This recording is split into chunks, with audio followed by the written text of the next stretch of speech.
Hey friends, just Christina here, and I am apparently learning the hard way about the YouTube algorithms and what words they censor, despite freedom of speech and the rights of fair use to discuss this with you. Either somebody in the community flagged it or the algorithms picked up on me saying this word a bunch of times in my quote of Henry Ford Sr.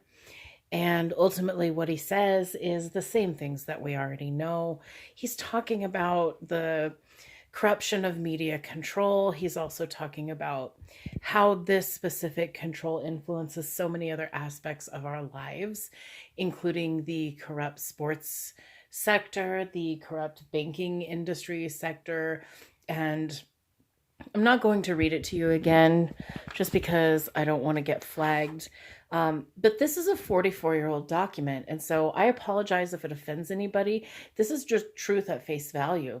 And so if you want to discuss it further, I'd be happy to discuss it with you, but I don't have time to go 2 steps forward in making a video and then 5 steps backwards for having to delete it. It takes a lot of my time to do this because, of course, I'm never happy with it on the first try.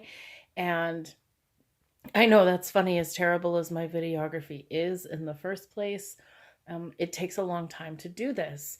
So I will briefly go over all of these members of the closest advisors to President Gerald Ford in 1975.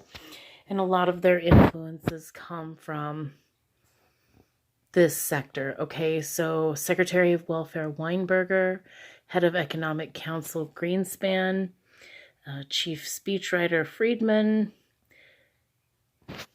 Press Secretary Nesson, Secretary of State Kissinger, Attorney General, is that Deal? Mrs. Weidenfeld was the secretary to Mrs. Ford. Schlesinger was the Secretary of Defense. Simon was the Secretary of Treasury. Burns was the chairman of the Federal Reserve System. That's funny, isn't it? Seidman was the financial advisor, and Bernstein was the federal insurance advisor. So, drama with few words. Boy, I guess, right? So this is not me being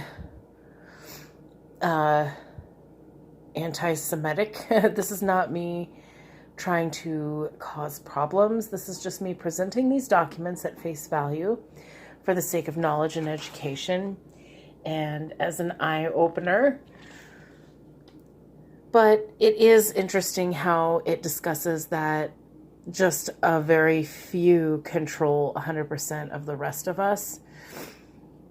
So just, I don't know, take it at face value and don't be offended, and let's just move forward, okay? All right, thanks for joining me. Just Christina signing out.